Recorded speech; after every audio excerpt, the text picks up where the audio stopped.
Si Presi nanganak na sa kanal. Na-report namin last week na si Presi ay isang buntis na palaboy-laboy sa Makati.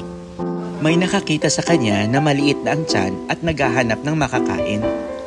Pagkatapos pakainin ay sinundan namin siya upang matuntun kung buhay pa ang mga puppies. Nanganak pala siya nung Friday sa kanal sa ilalim ng isang generator shack. Dahil sa darating na bagyo, siguradong hindi makakasurvive ang mga ito sa baha.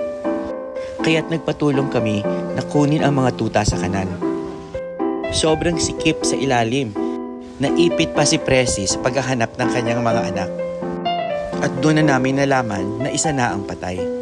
Sa kalaunan, lumabas din si Presi. 6 na tuta ang buhay. Ang bait ni Presi, madali namin siyang nahuli. Tila nakangiti nung makasama na niya ang mga puppies. Maraming salamat kay Miss Rina Ortiz ng Biyaya Animal Care sa mabilis na pagtugon sa request namin na ma-rescue si Presi at ang mga anak nito.